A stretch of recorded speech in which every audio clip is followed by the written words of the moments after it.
Halo pemirsa Cokro TV, jumpa lagi dengan saya Ahmad Sahal. Saya kembali bersama Pak Suhadi yang sekarang ini penampilannya kelihatan tuh pakai rompi itu ya. Naksir saya rompinya. Pak Suhadi apa kabar Pak? Baik. Pak, ini kita lagi-lagi memperbincangkan perkembangan terakhir kasus Roy Suryo CS lah ya, terkait dengan tuduhan ijazah palsu ke Pak Jokowi itu. Kemarin hari Jumat tanggal 12 Juni itu Roy Suryo, Refli Harun dan teman-temannya bikin konferensi pers, Pak. Dan salah satu yang menarik dari konferensi pers itu kelihatannya Roy itu kepo dengan Pak Suhadi, dengan pernyataan Pak Suhadi itu. Kepo dengan paling tidak podcast-podcast yang ada Pak Suhadinya gitu. Terutama di Cokro, Pak. Iya, karena nyerang dia kan. Iya, nah, kenapa begitu? Karena di dalam kan podcast kita terakhir, Pak, yang di Seruput itu kan tentang Pak Suhadi bercerita tentang pertemuan Pak Suhadi dan Mas Ade Darmawan dengan pertemuan dengan Pak Direktur Reserse Kriminal Polda Metro Jaya ya, Pak Iman Imanuddin. Dan di situ Pak Suhadi bilang bahwa minta supaya Roy Suryo ditahan karena dia residivis, supaya nggak mengulang-ulang lagi tindak pidananya dan seterusnya gitu. Nah, Roy Suryo bilang itu di dalam pernyataan konferensi persnya nih Pak, itu bahwa pernyataan Polda Metro Jaya bahwa kasusnya sudah B21 itu adalah desakan dan tekanan dari para termol katanya. Terus dia bilang tuh, itu ada tuh termol yang katanya ketemu Pak Dir, dia bilang gitu kan. Yang saya dengar malah mereka sebenarnya dimarah-marahin. Jadi menurut Roy Suryo Pak Suhadi dan Mas Ade Darmawan dimarah-marahin sama Pak Dir sama Pak Iman itu. Itu pernyataan dia Roy Suryo. Terus dia bilang bahwa dia menyaksikan, meragukan status P21-nya karena sampai sekarang masih gaib katanya. Dan dia belum mendapatkan surat hitam di atas putih tentang P21 itu katanya. Padahal kan Pak Suhadi sendiri bilang bahwa P21 itu sebenarnya surat internal yang itu dari kejaksaan kepada Polda gitu ya. Nggak ada urusannya dengan tersangka maupun publik gitu. Jadi ini framingnya seperti itu gitu. Jadi malah dia meragukan soal P21 itu. Terus kemudian Pak Suhadi juga pernah menyatakan bahwa kalau sudah P21 kan tahap berikutnya adalah bahwa Polda Metro Jaya menyerahkan barang bukti lagi dengan tersangka. Ya, tersangka dan barang bukti itu diserahkan ke kejaksaan. Betul. Untuk kemudian disusun surat dakwaan. Ya, gitu itu kan? Tahap 2 namanya. Tahap 2. Ya. Nah, Roy Suryo bilang, saya merasa itu, dia menganggap itu isapan jempol lah. Terus dia bilang bahwa kami bertemu sama kejaksaan katanya. Bulan April katanya. Jadi dia malah bangga ketemu kejaksaan. Malah lari kemana-mana. Iya. Jadi ini satu-satu ini Pak. Perlu dijelaskan itu Pak. Soal P21. Soal dimarah-marahin. Terus soal tadi itu. Silakan Pak. Ya. Nah, terkait masalah saya dan Ade Darmawan dari Pradi Bersatu itu dimarah-marahin. Saya kok menjadi aneh gitu. Kapan saya dimarah-marahinnya? Malah jujur, saya diterima dengan sangat baik. Oleh Pak Iman Imanuddin itu ya? Ya, sangat baik, sangat kekeluargaan, ya, saling juga tukar pikiran berkaitan dengan masalah persoalan yang dihadapi. Karena juga tempo hari kita tekankan bahwa memang ada sesuatu yang kelihatannya ganjil ya berkaitan dengan masalah kasus ini. Jadi sekali lagi, itu nggak ada yang namanya dimarah-marahin. Kalau yang namanya dimarah-marahin, 5 menit saya keluar dong dari situ gitu kan. Ini saya diterima 1 jam, 1 jam setengah ya. Jadi nggak pernah sebentar. Karena kenapa? Kita kan juga mendiskusikan. Jangan sampai juga ini nanti persoalan-persoalan hukum diseret-seret kepada masalah politik. Gitu. Karena wajar kalau kita memberikan masukan gitu ya. Bukan berarti Pak Dir itu lebih bagaimana kita lebih ini enggak, bukan. Tapi kan kita memberikan masukan yang positif. Ya. Nah, terus kemudian berkaitan dengan ini clear ya. Jadi enggak ada itu dimarah-marahin gitu ya. Bahkan dalam waktu dekat ini saya juga akan diterima oleh beliau lagi. Oke. Ya, terkait masalah proses kelanjutannya seperti Ya. apa gitu kan. Nah, terkait menyangkut masalah P21 yang dikatakan goib, belum ada pemberitahuan kepada Roy Suryo, terus kemudian juga ini semua nggak jelas dan lain sebagainya. Ini salah. Yang namanya P21 ini sekali lagi saya terangkan di sini ya. Ya. P21 itu adalah proses hukum dari semua rangkaian perkara yang berjalan pada waktu itu ya, di mana perkara itu sudah dinyatakan lengkap. Kalau lengkap itu artinya udah nggak ada lagi nih jaksa memberi petunjuk kepada penyidik, penyidik terus memenuhi petunjuk tersebut kepada pihak kejaksaan, itu sudah tidak ada lagi. Artinya perkara itu sudah clear bahwa memang ini sudah lengkap. Itu yang dimaksudkan dengan P21. Ya. Pemberitahuannya seperti apa? Pemberitahuannya itu bukan secara umum dipublish kepada media, terus juga diberitahukan kepada Roy Suryo. Tidak. Ini hubungan kerja instansi antara instansi kejaksaan ya sebagai penuntut umum nantinya kepada dengan penyidik ya dalam hal ini Polda Metro. Ya, Kejati dengan Polda Metro ya, Jaya. Kejati dengan Polda Metro Jaya. Itu kerjanya seperti itu gitu kan.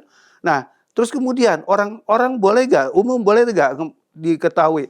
Tidak gitu. Cuma karena tempo hari saya menanyakan supaya lebih pasti, gimana? Sudah ada dan saya sudah lihat gitu kan. Ya saya bukannya mengada-ada nih, saya memang sudah lihat itu ada P21. Artinya perkara itu sudah lengkap.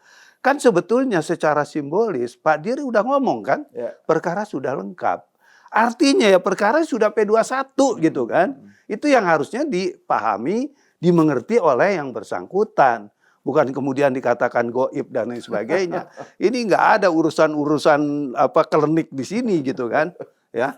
Nah terus kemudian, kenapa sih mereka mempermasalahkan? Saya tahu kan, di sana ada beberapa juga mantan polisi atau katakanlah pejabat dari kepolisian, dari Mabes dulunya, ya. Kita nggak sebut namanya dalam persoalan ini, ya. Terus kemudian saya yakin mereka sangat mengerti proses hukum ini. Apa sih yang disebut dengan tahap 2 itu nanti?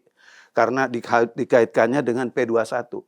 Tahap 2 itu ya nanti itu bentuknya adalah panggilan. Ya, panggilan kepada tersangka, kepada Roy dan Tipa untuk memenuhi undangan ya supaya datang pada tanggal sekian, jam sekian di Polda dan lain sebagainya ya dalam rangka memenuhi tahap 2. Seperti itu pemberitahuannya. Jadi bukan lagi nanti ini nanti Polda akan memberitahukan kepada Roy Suryo ada P21, enggak seperti itu. Gitu kan? Karena itu prosedur P21 sekali lagi itu hubungannya antar lembaga, antar instansi penegak hukum, Kejati dan Kapolda, Kejati dan Polda dalam persoalan ini. Gitu dulu. Ya. Nah, itu yang soal batas waktu gimana, Pak? Kan dia bilang bahwa ini sudah sudah kelewat berapa, dia nyebut H+10 dari pengumumannya ada bilang Pak 14 Iman. hari dan lain sebagainya gitu kan. Terus dia mempertanyakan itu gitu. Itu menurut soal ada seberapa jauh itu ada deadline atau apa dari segi waktu, Pak? Dari P21 ke tahap 2 itu, Pak. Ya, baik, saya jelasin ya. KUHP yang baru secara letterlek itu nggak ada ketentuan-ketentuan batasan waktu. Cuma memang di situ ada beberapa yang saya juga sering lihat di dalam peraturan-peraturan itu ya 7 sampai 14 hari dan lain sebagainya. Itu bukan ukuran bahwa kalau nanti lewat dari 14 hari itu terus kemudian P21 itu jadi gugur, tidak gitu kan. Ya, yang namanya P21 ya udah P21. Kapan penyerahannya itu semua digantungkan kepada kerjasama penyidik ya atau dalam hal ini Polda kepada pihak kejaksaan gitu kan. Nah, kenapa saya katakan tidak ada limit atau katakanlah tidak ada ruang-ruang waktu yang pasti di dalam persoalan ini? Contoh yang paling sederhana begini. Kalau seandainya di tahap 2, nah ini saya juga jelasin nih, apa sih yang disebut dengan tahap 2? Tahap 2 itu tadi, Pak Roy dipanggil sama Oke. Tipah ya Ya. sebagai tersangka untuk memenuhi ya tadi berkaitan pemenuhan tahap 2 tadi ya setelah P21. Nah, tahap 2 ini ya setelah itu nanti Pak Roy datang ke Polda ya dan Tipah datang ke Polda, itu kemudian boleh nggak penyidik melakukan penahanan? Boleh. Itu Hmm. diatur dalam undang-undang. Ya, ya. Boleh melakukan penahanan kepada Roy dan Tipah itu selama 20 hari. Bisa lagi nanti kalau memang itu diperpanjang 30 hari lagi gitu. Tapi saya yakin itu nggak akan dilakukan. Kalau misalnya menggunakan metode 20 hari melakukan penahanan ya, terus kemudian baru dilimpahkan kepada kejaksaan, itu pun sudah sangat bagus menurut saya. Karena biasanya ini kan ada suatu kebiasaan. Ya, kalau sudah dilakukan penahanan di tingkat penyidik, maka kejaksaan juga akan melakukan penahanan yang sama. Demikian juga nanti di pengadilan. Begitu perkara dilimpahkan untuk disidangkan, ya itu juga akan tetap dilakukan penahanan. Ya. Apalagi kan kita melihat sekarang objektivitas yang terjadi ya berkaitan dengan keberadaan Roy Suryo di luar, ini kan sangat mencengangkan banyak orang, Ya. gitu kan, dan menimbulkan sesuatu yang tidak kondusif kalau itu tidak dilakukan penahanan. Betul. Karena seperti yang tempo hari juga kita jelasin di sini, ya kan? Ya, nanti kita jelasin lagi. Nah, itulah yang disebut dengan tahap 2, Oke. ya. Nah, kenapa tidak ada limitatif yang berkaitan dengan masalah waktu tadi? Yang dikatakan kalau 14 hari nggak diserahkan tahap 2-nya, itu menjadi gugur. Perkara di SP3 dan sebagainya, itu salah besar. Gitu kan? Karena kenapa? Ini tadi, saya udah ngomong kan, berkaitan dengan menyangkut tahap 2, kemudian Roy dipanggil di dalam persoalan ini, ya. Terus kemudian setelah ada pemanggilan dan Roy datang memenuhi undangan tersebut bersama Tipah, kemudian ada penahanan, kan menjadi rancu dong ini aturan hukum. Karena kenapa? Penahanan kan tetap ada di Polda, Ya. bukan ada di tangan kejaksaan, kan gitu kan? Atau bukan di tahap penyerahan di tahap keduanya, bukan. Tapi di tahap penyidikan ini masih, ya kewenangannya masih di tangan penyidik. Nah kalau ini ditentukan lagi, 20 harinya gimana dong? Sedangkan kewenangan penahan aja 20 hari nih penyidik, ya berkaitan dengan proses tahap 2-nya gitu. Jadi nggak ada aturan-aturan yang sifatnya limitatif, sekian ini menjadi gugur dan lain sebagainya, itu nggak ada. KUHP yang baru tidak mengatur hal-hal yang seperti itu. Demikian juga KUHP yang lama gitu ya. Nah itu Pak, tahap 2 ini kan berarti urutannya, katakan ini P21 udah beres nih. Ya. Terus tahap 2 itu artinya pihak penyidik memanggil, melayangkan surat panggilan ya, kepada Roy Suryo dan Tipah sebagai tersangka untuk datang sehingga Polda penyidik bisa menyiapkan barang bukti dan si tersangka itu untuk diserahkan ke Kejati gitu ya. Betul. Nah itu barang buktinya itu yang sudah dikumpulkan itu Pak ya, ya. Berarti ya itu yang semuanya nanti dibawa diserahkan ke Kejati. Setelah itu Kejati baru menyusun surat dakwaan. Betul. Oke. Ya, gitu. Nah itu Pak yang menarik itu pernyataan Roy Suryo sendiri yang agak terkesan membanggakan lah bahwa dia bersama para tersangka lain ketemu sama jaksa Kejati bulan April Pak. Ya. Itu berarti kan sudah 2 bulan lalu. Gitu. Itu saya dengar itu. Itu gimana tersangka kok bisa mendatangi Kejati? Itu gimana Pak? Dari segi boleh nggak sebenarnya aturannya gimana sih Pak itu? Sebetulnya secara aturan nggak boleh ya. Karena yang namanya tersangka kan nggak ada kewenangannya juga. Ngapain dia ujuk-ujuk datang ke sana? Kecuali tadi tahap 2-nya sudah terlaksana nih ya. Udah diserahkan ke sana. Ya amit-amit. Misal tidak dilakukan penahanan, dia bisa menanyakan dong ya berkaitan dengan masalah proses hukum. Bukan dalam rangka sekonyong-konyong tahap 2 belum dilaksanakan atau belum diselesaikan oleh pihak Polda, kemudian dia bisa bebas melakukan kunjungan-kunjungan itu nggak benar. Makanya juga kita pertanyakan, kalau memang diterima oleh kejaksaan, ya Kejaksaan Tinggi DKI dalam persoalan ini, siapa jaksa yang menerima itu? Kalau menurut saya harus diambil sanksi itu menurut saya. Karena itu kan nggak boleh, nggak etis itu, ya kan? Kejaksaan, lembaga yang memang belum ya menangani secara 100% berkaitan dengan masalah perkara ini, kemudian ujuk-ujuk dia datang ke sana, ini kan menjadi masalah. ya. Karena jelas seperti yang kita ketahui, perkara sebelum dilakukan tahap 2, ya, itu kewenangan penyidikan itu masih ada di tangan penyidik. Termasuk tadi tuh masalah penahanan dan lain sebagainya, itu masih ada di kewenangan penyidik. Penyidik masih diberi ruang, diberi waktu itu 20 hari untuk melakukan penahanan gitu kan. Jadi wilayah kerjanya sekali lagi sebelum tahap 2 itu masih ada di tangan penyidik. Ya. Polda Metro dalam hal ini itu. Ya. Nah, terus ini Pak yang pernyataan Roy Suryo juga ya yang bilang bahwa dia bilang ini adalah proses yang ada yang memaksakan, ada yang mendesak-desak gitu ya, dipaksakan dan tekanan. Jadi seakan-akan penyidik itu Ditekan. mengumumkan itu ditekan gitu loh. Sama Suhadi sama Ade gitu kan. Gimana komentar Pak? Keren ini, keren. Berarti saya di atas Kapolri dong. Iya, jadi kesannya kayak punya kekuatan yang iya. bisa mempengaruhi atau mendesak Polda. Komentar ini framing dari mereka. Ini gimana Baik, komentar ini Pak? saya jelasin. Nggak ada yang namanya menekan tuh nggak ada. Kita ke sana tuh bertanya. Kalau orang bertanya, wajar dong, ya kan? Kan saya selaku kuasa hukum dalam persoalan ini juga. Jangan sampai juga dia bilang saya ini siapa gitu kan. Orang yang nggak jelas. Saya ini kuasa hukum gitu kan. Apalagi juga Pak Jokowi juga waktu itu juga kan agak memberi mandat kepada saya berkaitan dengan kasus ini kan. Betul. Ya.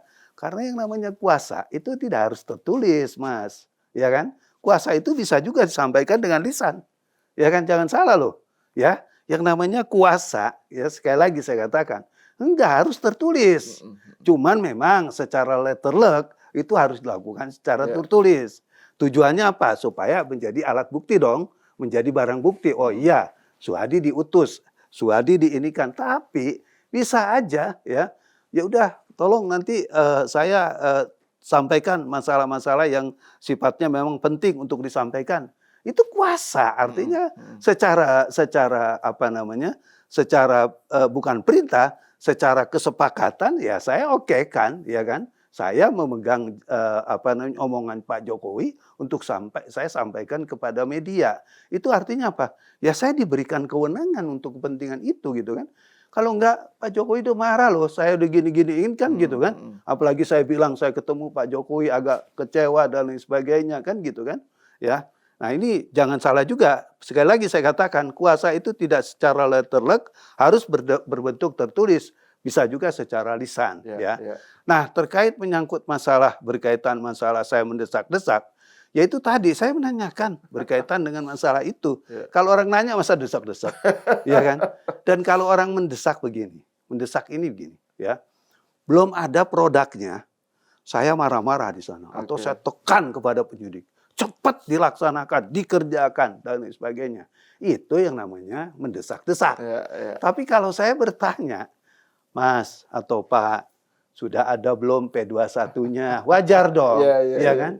Nah, kalau memang belum ada, ya terus kemudian saya marah-marah di situ, itu namanya mendesak. Tapi ternyata produknya sudah ada kok. Jadi pada saat saya tanyakan bagaimana P21, itu produknya sudah ada. Diperlihatkan gitu kan ke saya dan adik. Ya. Malah waktu itu, nih Pak Suhadi yang kedua nih kita infokan gitu kan. Artinya ya sudah clear gitu kan. Sudah jelas ya. ini, Jadi kalau dibilang mendesak-desak itu juga enggak. Terus saya juga kepentingannya apa mendesak-desak? Karena saya bukan Kapolri, saya bukan Kapolda kan gitu kan. Saya hanya kebetulan yang mengikuti dan mengawal kasus ini gitu kan. Ya wajar dong kalau saya menanyakan hal-hal seperti Mungkin itu. itu ini kali Pak, bagian dari narasi yang mereka sengaja bikin Roy Suryo CS itu untuk menandingi anggapan atau narasi yang bilang bahwa kasus ini lambat karena ada orang besar yang pengen mengamputasi kasus ini gitu kan. Ngangkangi lah ya. Ngangkangi gitu kan. Itu kan Pak Jokowi sendiri juga bilang kan ada orang besar, terus Pak Jokowi kecewa lah dengan proses yang padahal pada segi kinerja Polda Metro Jaya itu kan Pak Jokowi apresiatif. Betul. Ya, tapi kok kelihatannya lambat gitu. Makanya kan mencurigai adanya orang besar yang ngangkangi. Nah, kemudian mereka bikin kontra narasi. Ini didesak-desak. Jadi saya mau Iya. mengangkangi kasus ini gitu kan. Ya, enggak. Jadi seperti yang saya katakan tadi ya. Jadi waktu saya datang ke sana, saya tanyakan, produknya memang sudah ada. Terus salah kalau memang produk itu sudah ada. Itu kan bukan hasil intervensi Ya, atau hasil tekanan, bukan. Tapi memang produk itu sudah ada. Artinya memang kerja penyidik atau katakanlah Polda dalam hal ini yang memang profesional kan itu dong, ya. Kalau memang sudah dilakukan seperti itu, siapa yang salahkan? Gak ada yang salahkan juga, Betul, betul. gitu kan? Nah ini Pak, ini menarik. Tadi Pak Suhadi menyinggung soal Pak Jokowi ya. Ini menarik untuk kita bahas lagi nih Ya. Pak. Karena kan juga saat belakangan ini juga muncul narasi yang menyatakan, wah Jokowi nggak mungkin datang Oh ya, itu ya, ke betul, persidangan. betul. Kan ada beberapa Ya, acara di TV yang sama ijazahnya juga nggak ada, gitu kan? ya kayak gitu-gitu. Padahal Ya. kan Pak Suhadi sudah menyatakan berkali-kali di podcast kita di Seruput, dan juga pernyataan lawyernya Pak Jokowi sendiri kan yang menyatakan bahwa justru persidangan itulah momen di mana Pak Jokowi sangat antusias untuk hadir untuk bisa menunjukkan dokumen-dokumen yang dipersoalkan gitu kan, ijazah bahkan dari SD kan, SD, SMP, SMA dan ijazah S1 UGM gitu. Ya. Gimana Pak Suhadi menanggapi kenyinyiran dan tuduhan bahwa Pak Jokowi nggak mungkin berani datang ke persidangan? Kalau saya lihat mereka udah semakin kalut sih sebetulnya. Karena kenapa? Kalau pengacara yang paham dengan hukum acara, itu kan sesuatu pemikiran yang sangat kerdil dan sempit. Karena yang namanya orang melaporkan, ya, itu punya kewajiban untuk datang ke persidangan. Itu wajib, ya, bukan katakan boleh dan tidak, bukan. Tapi itu wajib. Wajib datang. Karena sekali lagi saya katakan, kalau dia tidak datang, berarti perkara itu bisa dihentikan loh. Ya, bisa gugur. Bisa dikatakan bahwa tidak memenuhi syarat hukum berkaitan dengan masalah ini. Ya, jadi saya pastikan itu datang gitu kan. Apalagi Pak Jokowi kan sudah bicara juga. Pada waktu itu disampaikan juga kepada saya. Ya, ini media saya. Untuk mempertanggungjawabkan apa yang saya peroleh berkaitan dengan masalah ijazah tersebut yang selama ini dikatakan palsu dan lain sebagainya. Jadi kalau itu menjadi media saya, menjadi hal yang paling penting dong berkaitan dengan masalah kehadiran saya dalam persidangan itu gitu. Nah ini saya jelasin juga. Jadi jangan sampai juga nih nanti. Ini kan bisa jadi narasinya bisa berkembang yang tidak baik. Kapan sih Pak Jokowi itu datang? Karena kan sekarang ini setiap kali perkara kalau Pak Jokowi nggak datang, lah takut tuh, ya kan ijazahnya nggak ada tuh, kan gitu kan. Kan ada gugatan misalnya di pengadilan di pengadilan, di Jogja ya kan? atau di Solo, di Solo ya? Atau di Solo, yang paling banyak di Solo, pernah di UGM gitu kan. Pak Jokowi nggak pernah datang, tuh takut kan? Nah ini saya jelasin. Di dalam persidangan perdata, keterwakilan ya itu menjadi hal pokok. Misalnya, Pak Jokowi menunjuk X untuk menjadi kuasa atau katakanlah sekarang teman-teman dari Pradi yang sudah ditunjuk sebagai kuasanya, ya berkaitan dengan kasus perdata nih. Ini kita bicara bukan kasus pidana, kasus perdata. Keterwakilan tadi, ya itu mengikat dalam banyak hal, ya. Mengikat dalam arti apa? Ya dia memang betul-betul mewakili kepentingannya Pak Jokowi, gitu kan? Ya, baik dalam tahap persidangan, tahap berkaitan nanti mediasi, pembuktian, kesaksian dan lain sebagainya, gitu kan? Di mana Pak Jokowi datang dalam kasus perdata? Belum tentu dia datang, gitu kan? Belum tentu, karena keterwakilan tadi, ya. Oh di mediasi biasanya datang. Kalau Pak Jokowi nggak mau mediasi, udah lanjut aja. Dia kirim surat kepada ketua pengadilan, kepada majelis hakim bahwa mediasi ini saya nggak butuh dan lain sebagainya. Sidang tetap lanjut. Artinya Pak Jokowi tetap nggak diperlukan hadir. Dan itu di dalam boleh saja gitu Pak. Iya, itu disahkan dalam undang-undang kok. Itu benar gitu. Tapi ini berbeda.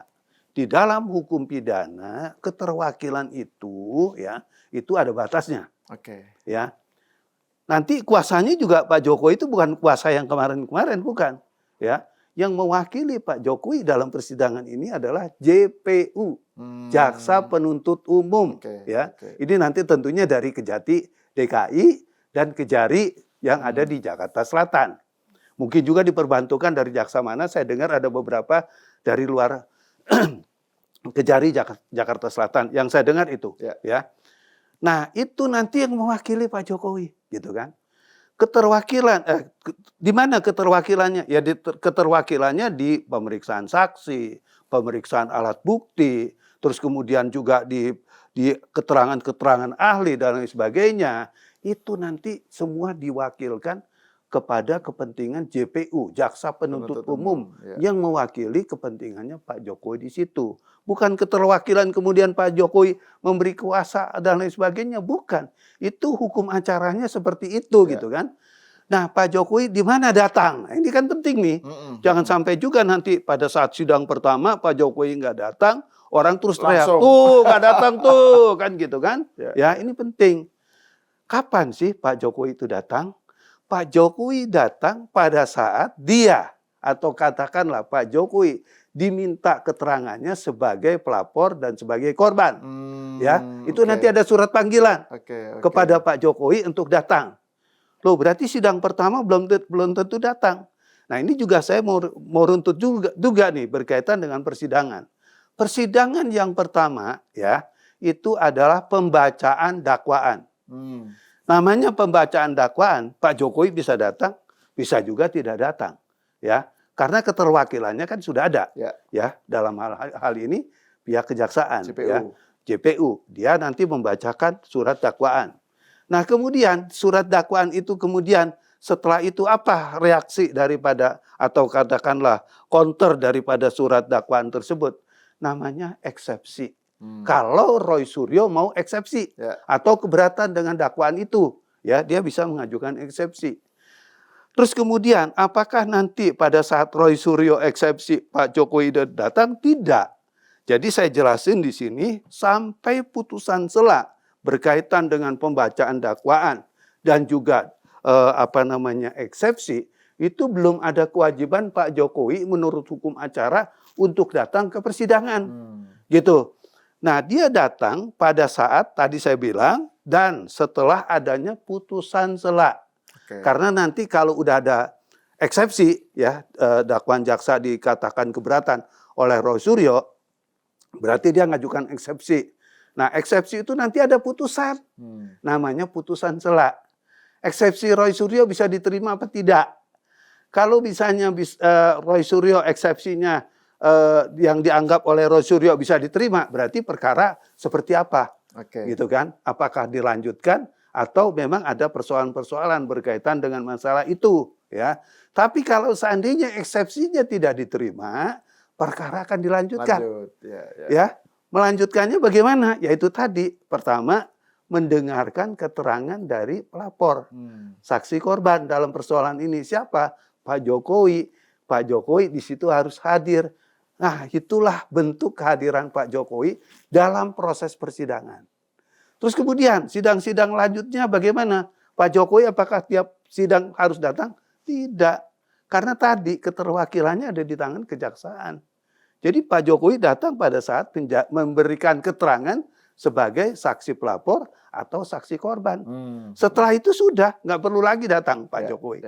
Ini biar jelas. Jangan sampai nanti, wah, setiap kali dilihat sidang nggak datang, Pak Jokowi takut dan lain sebagainya. Ini hukum acaranya seperti itu, gitu. Ya. Dan di momen itulah Pak Jokowi, kalau memang majelis hakim meminta supaya menunjukkan ijazah aslinya, di momen itulah Pak Jokowi menunjukkan, gitu Pak ya.